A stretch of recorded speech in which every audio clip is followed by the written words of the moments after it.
عزیزو، رمضان کی بہاریں آ چکی ہیں۔ کسی مہمان کے انتظار کرتے کرتے جب وہ گھر آ جاتا ہے تو خوشیاں دوبالا ہو جاتی ہیں۔ یہ اللہ تعالیٰ کا کتنا بڑا کرم و احسان ہے کہ رجب سے ہم دعا کرتے رہتے ہیں کہ اے اللہ رجب و شعبان میں برکت دے دے اور رمضان تک ہماری زندگی کو پہنچا دے، اور رب تعالیٰ نے آپ سب کی سن لیا اور رمضان آپ سب کو دے دیا۔ ورنہ آج بھی کچھ لوگوں کی موت ہوئی ہے، آج کے دن بھی کئی لوگوں کی موت ہوئی ہے، چاند دکھنے سے پہلے بھی کچھ لوگ قبرستان جا چکے ہیں۔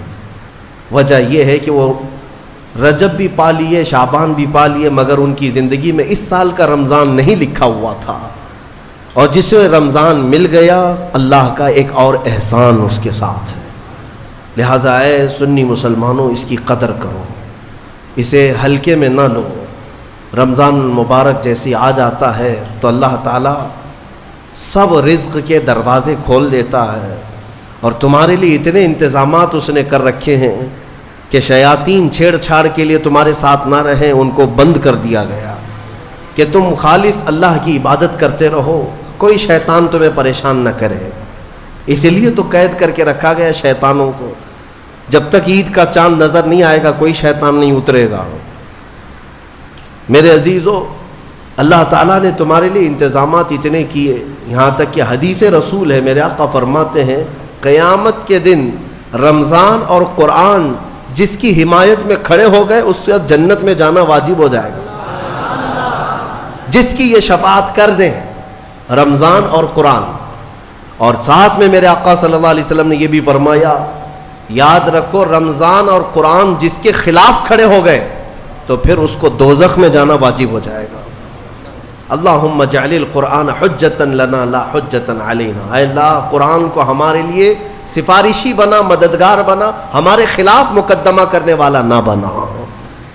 آج رمضان المبارک کی جو خصوصیات ہے وہ تراویح کی شکل میں ہمیں ملی ہے۔ بہت سارے لوگوں کو ایسا لگتا ہے کہ 20 رکعت ہے، لمبی ہے، کون پڑھے گا، پھر پڑھ لیں گے، پھر دیکھ لیں گے۔ جس کے اندر یہ سستی اور کاہلی آئی، یہ علامت میں بتا رہا ہوں آپ کو، علامت حدیث رسول ہے، نماز صرف منافق پر بھاری ہوتی ہے، مومن پر نہیں۔ مومن ہوگا تو نماز میں لذتیں محسوس کرے گا، منافق ہوگا تو اس کے لیے نماز اور بھاری ہوگی۔ ارے امام صاحب اتنی لمبی قرات کرتے ہیں، کھڑے ہیں تو کھڑے ہو گئے، رکوع میں جا ہی نہیں رہے، یہ کس کو بھاری لگتی ہے؟ جس کے اندر نفاق ہو۔ وَإِنَّهَا لَكَبِيرَةٌ إِلَّا عَلَى الْخَاشِعِينَ، آج ہم نے تلاوت بھی کیا اس آیت کو پہلے پارے میں۔ رب تعالیٰ فرماتا ہے یہ اللہ سے خوف کرنے والوں کے لیے نماز بھاری ہو ہی نہیں سکتی، منافقین کے لیے یہ بھاری ہے۔ قرآن میں ان کی صفت بیان کیا اللہ تعالیٰ نے، منافقین جب نماز کے لیے کھڑے بھی ہوتے ہیں، یراؤن الناس، لوگوں کو دکھانے کے لیے کھڑے ہوتے ہیں، اور لوگوں کو دکھانے کے لیے کھڑے ہوتے ہیں، ان کا ایمان نہیں ہوتا کہ اس نماز سے کچھ ملے گا۔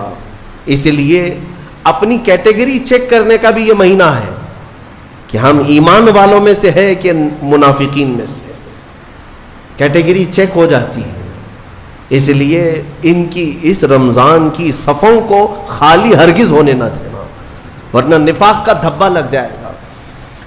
بہرحال ہم معمول کے مطابق تفسیر قرآن کو، جیسے ہر سال میری عادت ہے میں قرآن جو تلاوت کرتا ہوں اس کے کچھ گوشے آپ تک رکھنے کی کوشش کرتا ہوں۔ یہ اور بات ہے کہ 6 سال کے بعد اسی ممبر پر دوبارہ ہم تفسیر بیان کریں گے۔ اللہ تعالیٰ اس مسجد کو ہمیشہ شاد و آباد رکھے، ہم رہیں یا نہ رہیں یہ ممبر سدا سلامت رہے۔ اس ممبر کو تفسیر قرآن کے لیے خاص کیا گیا تھا، آپ سب کو پتہ ہے یہ تفسیر قرآن کا ممبر ہے، مولا تعالیٰ یہاں سے قرآن کی آواز ہمیشہ بلند فرمائے، اور آج دنیا میں اگر میری آواز گونجتی ہے تو اسی تفسیر کی برکت سے ہے۔ مجھے کوئی اور مقام یا جو کچھ بھی آواز میں اللہ نے عطا کیا ہے وہ اس تفسیر قرآن کی برکت ہے۔ ہم نے اپنی آواز کی ابتدا یا امت کو جھنجھوڑنے کی ابتدا اسی ممبر سے کیا تھا، یہی ممبر ہے وہ یہ تاریخی ممبر ہے، اللہ تعالیٰ اس کی برکتیں ہم سب کو عطا فرمائے، اور مجھے یقین ہے کہ اس ممبر میں وہ اثر ہے کہ اچھے اچھوں کے چولہے ہل جاتے ہیں۔ یہ ممبر رسول پاک صلی اللہ علیہ وسلم کی نیابت کا ممبر ہے، ہاں صرف اس کو لکڑی کا ممبر نہ سمجھیں، یہ رسول اللہ کا ممبر ہے، جہاں سے حدیث رسول سنائی جاتی ہے، جہاں سے اللہ کے کلام کی تفسیر ہوتی ہے۔ اور آج دنیا کو ایک بات میں آپ کو بتا دوں، کسی بم سے، میزائل سے، پیٹرول سے اتنا خوف نہیں لگتا جتنا ایک عالم ربانی کی زبان سے ڈر لگتا ہے۔ وجہ یہ ہے کہ دنیا کو پتہ ہے کہ سارے بم اتنا کام نہیں کرتے جتنا ایک عالم کی زبان کام کرتی ہے۔ ہاں، میں یہ زبان اس لیے کہ اللہ تعالیٰ ان زبانوں سے امتوں کے دل میں انقلاب پیدا کرتا ہے۔ اللہ تبارک و تعالیٰ ہمیشہ وہ برکت ہمیں عطا فرمائے۔ آج قرآن کی جو تلاوت ہم نے کی ہے وہ سورہ بقرہ، سورہ فاتحہ کے بعد پہلی سورہ قرآن میں سورہ بقرہ ہے۔ سورہ بقرہ سب سے بڑی سورہ ہے قرآن پاک میں، تقریباً 2.5 پارے پر مشتمل ہے، 280 کے قریب آیات ہیں، اور سورہ بقرہ کی بڑی برکتیں بھی ہیں۔ ایک روایت میں ملتا ہے کہ پورے قرآن کا جو کچھ بھی مضمون ہے اللہ نے وہ سب سورہ بقرہ میں بیان کر دیا۔ پورے قرآن میں جو کچھ بھی ہے وہ سورہ بقرہ میں، اور جو سورہ بقرہ میں ہے وہ سورہ فاتحہ میں، پورا سورہ فاتحہ میں ہے۔ اور اسی کو مولا کائنات علی مرتضیٰ نے فرمایا کہ اگر میں سورہ فاتحہ کی تفسیر لکھنے بیٹھ جاؤں تو 70 اونٹوں کو بوجھل کر سکتا ہوں۔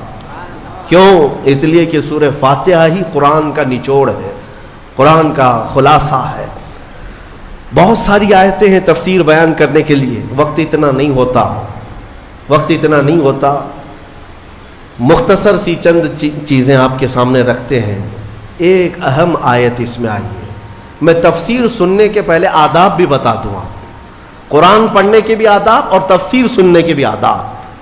ظاہر سی بات ہے کچھ آداب وہ ہیں جو ظاہر سے تعلق رکھتے ہیں، وضو سے ہونا چاہیے نماز قرآن پڑھنے کے لیے، لا یمسہ الا المطہرون، اس کو صرف اور صرف پاکیزہ لوگ چھوئیں گے۔ کس کو؟ قرآن پاک کو۔ تلاوت کرنے کے لیے وضو شرط ہے یا نہیں؟ چھونے کے لیے سب کو پتہ ہے۔ ادب یہی ہے، ظاہری ادب یہ ہے کہ پاک رہے، جنوبی نہ رہے، حیض و نفاس والی عورت نہ رہے۔ قرآن پاک کے لیے یہ ظاہری آداب ہوئے، کچھ باطنی آداب بھی ہیں۔ قرآن پڑھنے کے لیے کچھ باطنی آداب بھی ہیں۔ تم 10 بار نہا لو، 10 بار وضو کر لو، قرآن کو ظاہری آداب کے اعتبار سے چھو تو سکتے ہو، باطنی آداب میں سب سے پہلی شرط یہ ہے قرآن پڑھنا ہو یا سننا ہو تو عشق مصطفیٰ ہونا چاہیے۔ ہاں، بغیر حب مصطفیٰ کے اگر قرآن پڑھے گا تو پھر گمراہی کی طرف بھی جا سکتا ہے۔ قرآن تو قرآن ہے۔ حدیث رسول کے بارے میں کہا گیا، بخاری شریف کے بارے میں، کہ بے عشق مصطفیٰ پڑھتے ہیں جو بخاری، سنا ہے نا آپ نے، بے عشق مصطفیٰ جو پڑھتے ہیں بخاری، آتا ہے بخار ان کو، آتی نہیں بخاری۔ بخار آ جائے گا لیکن بخاری نہیں آئی۔ جب بخاری کے لیے عشق مصطفیٰ ضروری ہے تو پھر قرآن کے لیے کتنا ہے۔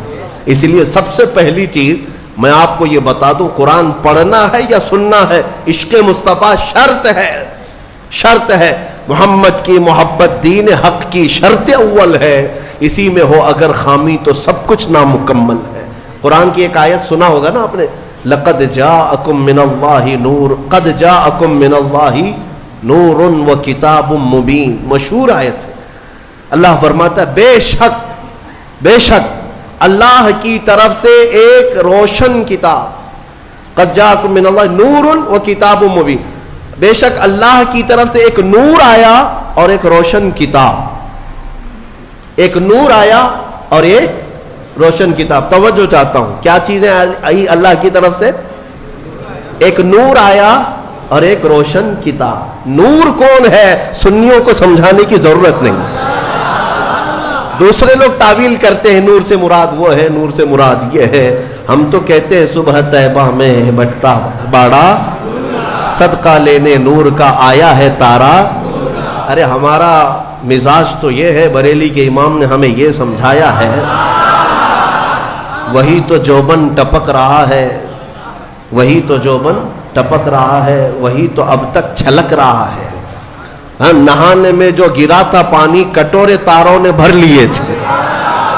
یعنی یہ ستاروں کی جو چمک ہے نا, تم کیا سمجھتے ہو؟ سائنٹیفک اعتبار سے کہتے ہیں کہ سورج کی روشنی کھینچ کر رات کو تارے چمکتے ہیں. ہم نے سوال کیا پھر سورج کس کی روشنی کھینچتا ہے؟ سورج کس کی روشنی کھینچتا ہے؟ وہ روشنی سمجھنے کے لیے بریلی کے امام کی زبان میں پڑھنا پڑے گا. سورج ہو کہ چاند ہو, اعلیٰ حضرت فرماتے ہیں کہ اتار کر ان کے رخ کا صدقہ, اتار کر ان کے رخ کا صدقہ, وہ بٹ رہا تھا نور کا باڑا, اچھل اچھل کر جبی, یہ چاند و سورج اچھل اچھل کر جبی کی خیرات مانگتے تھے. معراج کی شب میں چاند سورج اچھل اچھل کر جبی کی خیرات مانگتے تھے کہ اللہ یہ تیرے حبیب کا جو اترن ہے نہانے میں جو گرا ہے اور پیشانی مبارکہ سے جو پانی ٹپکا ہے, چاند کہتا ہے وہ میری جھولی میں دے دیا جائے اور سورج کہتا ہے میری جھولی میں دے دیا جائے. جو بات میں عرض کر رہا ہوں وہ یہ ہے کہ قرآن میں اللہ نے کیا فرمایا؟ بے شک اللہ کی طرف سے تمہارے پاس کیا آیا؟ ایک نور آیا اور دوسرے روشن کتاب. جس کو ہم نے آج پڑھا وہ روشن کتاب. تراویح میں جو پڑھا وہ کون سی کتاب ہے؟ روشن کتاب. روشن ہی ہے حقیقت میں, جو پڑھتا ہے وہ بھی روشن ہوتا. روشن کتاب آئی اور ایک نور آیا. دونوں کا کیا کمبینیشن ہے؟ دونوں کا کیا تعلق ہے؟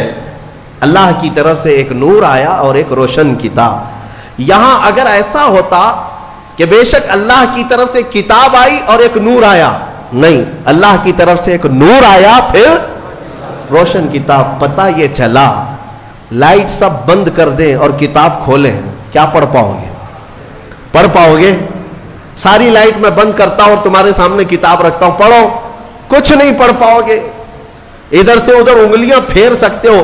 پڑھنے کے لیے روشنی ہونا یہ ضروری ہے, بغیر روشنی کے کتاب نہیں پڑھی جا سکتی. اسی لیے آیت میں اللہ نے فرمایا بے شک اللہ کی طرف سے پہلے کیا آیا؟ نور آیا, پھر کیا آئی؟ روشن کتاب. اب اس روشن کتاب کے لیے یہ کرنٹ والی لائٹ نہیں, نور مصطفیٰ کی روشنی ضروری ہے. جب نور مصطفیٰ میں پڑھو گے تو اس کتاب سے ہدایت بھی پاؤ گے. الحمدللہ اہل سنت و جماعت کے حصے میں وہ ہدایت آئی کہ ہم عشق مصطفیٰ کی زبان میں قرآن پڑھتے ہیں. الحمدللہ آج بہت ساری باتیں تھی لیکن ایک آیت کی طرف میں لے جاتا ہوں. کچھ لوگوں کو قرآن سے ایسی ایسی چیزیں نکالنے کی عادت ہے کہ کہیں حضور کی شان میں کچھ کمی نظر آ جائے کہ حضور پاک صلی اللہ علیہ وسلم کو یہ نہیں تھا وہ نہیں تھا, ان کو وہی چیزیں ملتی ہیں. حالانکہ قرآن کا مفہوم وہ نہیں ہے, سمجھ کا ان کے قصور ہے. عربی سے نابلد ہے, ناآشنا ہے, کچھ بھی اٹکل پچھو مار کے ترجمے میں گمراہ ہو جاتے ہیں. لیکن قرآن نے آداب سکھائے. توجہ چاہتا ہوں, آج ہم نے ایک آیت پڑھی ہے سورہ بقرہ میں. اللہ تعالیٰ فرماتا ہے یا ایھا الذین آمنوا لا تقولوا راعنا وقولوا انظرنا واسمعوا وللکافرین عذاب علیم. اے ایمان والو راعنا مت کہو, راعنا مت کہو. کیا مطلب ہے اس کا؟ تھوڑا سا عربی میں سمجھا دوں. ہوتا یہ تھا کہ رسول پاک صلی اللہ علیہ وسلم جب مجلس میں صحابہ کو درس دیتے, کوئی بات اگر کسی صحابی کو سمجھ میں نہ آتی تو وہ یوں کہتے راعینا یا رسول اللہ. آپ کہتے نا پارڈن می, پارڈن می. ایک ٹیچر کو کہا جاتا ہے کہ دوبارہ ارشاد, دوبارہ ارشاد. کیوں؟ کہ آپ دوبارہ بیان فرمائیں تاکہ میں اور سمجھ سکوں. تو صحابہ کیا کہتے تھے؟ راعینا یا رسول اللہ, اے اللہ اے رسول اللہ ہماری رعایت کر دیجئے تھوڑی سی, یعنی ہم جلد نہیں سمجھ پائے اور ایک بار بیان کر دیجئے. لیکن اسی زمانے میں راعینا صحابہ کس نیت سے کہتے تھے؟ اے اللہ کے رسول ہماری رعایت کیجیے. اسی زمانے میں یہودیوں کی زبان میں راعینا کا ترجمہ غلط تھا. راعینا کا مطلب ہوتا تھا ہمارا چرواہا, ہمارا چرواہا. تو ہوتا یہ تھا کہ صحابہ کہتے تھے راعینا یا رسول اللہ ہماری رعایت کر دیجئے اے اللہ کے رسول. یہودی جو سنتے تھے تو مذاق اڑاتے تھے. دیکھو مسلمانوں کو اپنے ہی نبی کو اپنا چرواہا کہتے ہیں, اپنے ہی نبی کو اپنا چرواہا کہتے ہیں. وہ ٹھٹا مار کر کے ہنستے تھے، مذاق اڑاتے تھے. لیکن مجھے بتاؤ میرے عزیزو، کسی صحابی کے دل میں یہ نیت تھی؟ ان کے خواب و خیال میں بھی یہ گمان نہیں کہ ہم حضور کے بارے میں ایسا سوچیں، لیکن وہ اپنی زبان میں کہہ رہے تھے. لیکن دیکھیں قانون خداوندی کو، اللہ نے اس لفظ کو بھی منع کر دیا جس کا معنی کسی بھی زبان میں الگ آ سکتا ہو، وہ جملہ میرے نبی کی شان میں بولا ہی نہ جائے، بولا ہی نہ جائے. اور عام لوگوں کو نہیں، امت میں اگر سب سے اچھے لوگ کوئی تھے تو رسول کے صحابہ تھے. ان کو اللہ نے تنبیہ کرتے ہوئے فرمایا اے ایمان والو، آج کے بعد سے راعینا نہ کہو. جب اگر دوبارہ کہنے کی بات آئے حضور کی بارگاہ میں تو کیا کہو؟ اللہ نے وہ بھی سکھایا، کہو وقول انظرنا، یوں کہو نظر کرم فرمائی. اللہ نظر کرم فرمائیے. ایسا لفظ استعمال کرو نبی کی بارگاہ میں جس کا کوئی بھی کوڑھی دوسرا ترجمہ کر بھی نہ سکے. کوئی بھی دل کے کوڑ والا مریض جو گستاخ ہے، بغض رکھتا ہے، عداوت رکھتا ہے، وہ ایسا تصور بھی نہ لا سکے. عزیزان گرامی، صحابہ کو جب یہ تنبیہ کر دی گئی تھی، اب ہمارا اور تمہارا حال کیا ہے؟ بعض ایسے لوگ ہیں جو نبی پاک صلی اللہ تعالی علیہ وسلم کے لیے، حضور پاک صلی اللہ تعالی علیہ وسلم کے لیے الفاظ کی ہیرا پھیری کے ساتھ وہ شان رسالت میں تنقیص کرنے کو اور گستاخی کرنے کو یہ سمجھتے ہیں کہ ہم بہت پڑھے لکھے لوگ ہیں، ہم بہت ایجوکیٹڈ لوگ. صحابہ کو جب یہ تنبیہ کر دی گئی کہ آپ رائنا نہیں کہیں گے آج کے بعد، اور اتنا ہی نہیں بلکہ آگے یہ بھی تنبیہ کر دیا رب تعالیٰ نے وَقُولُوا انظُرْنَا وَاسْمَعُوا. یہ کہنے کی ضرورت بھی کیوں آئے گی؟ غور سے سنا کرو. جب نبی بیان کرے تو غور سے سنا کرو. صحابہ کو اتنی تنبیہ ہے. دوسری آیتیں ہیں سورہ حجرات کی، وہ پڑھیں گے تو عش عش کر جائیں آپ. مولا فرماتا ہے لا ترفعوا اصواتکم فوق صوت النبی، تم میں سے کوئی بلند آواز سے نبی کی بارگاہ میں بات بھی نہ کرے. صحابہ کو کہا گیا. یہ بھی آیت کس کے لیے اتری تھی؟ ایک صحابی تھے جن کو سنائی کم دیتا تھا، حضرت قیس. کم سنائی جس کو دیتا ہے نا وہ بلند آواز سے بات کرتا ہے. تجربہ معلوم ہوگا آپ کو، جس کو کم سنائی دیتا ہے وہ اونچا بولتا ہے. اس صحابی کی عادت تھی، وہ زور سے کہتے تھے یا رسول اللہ آپ نے کیا کہا؟ مولا کو یہ بھی پسند نہیں تھا. عتاب نازل فرمایا کہ اگر تم نے بلند آواز سے بات کی میرے نبی کے دربار میں، جتنے اعمال تھے اب کے سب ضائع ہو گئے، سب ختم ہو گئے. ان تحبط اعمالکم وانتم لا تشعرون. تمہیں گمان بھی نہیں ہوگا، تمہیں پتہ بھی نہیں چلے گا، سارے اعمال ضائع کر دیے جائیں گے. اور ایک ادب میں بتاؤں، میرے گھر میں اگر میں آرام کر رہا ہوں، آپ آئیں گے بلانے کے لیے، کیا کریں گے؟ گھر کے باہر سے آپ بیل ہوگی بجائیں گے، دروازے کو دستک دیں گے، یا میرے نام سے پکاریں گے، ہے کیا اندر سو رہے ہیں، کیا کر رہے ہیں؟ پکاریں گے نا. یہی تو ہے، طریقے یہی ہیں پکارنے کے. لیکن بارگاہ رسول کے آداب بھی قرآن میں آئے. صحابہ جب گھر پر جائیں رسول کے، کیا کریں؟ وہ اللہ کے رسول کے گھر کے باہر جانا ہو، دستک دیں، پکاریں، کیا کریں؟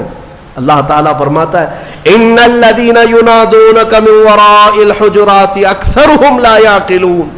اللہ رب فرماتا ہے وہ لوگ بے شک جو نبی کے حجرے کے باہر کھڑے ہو کر کے نبی کو پکارتے ہیں، ان میں سے اکثر لوگ عقل والے نہیں ہیں.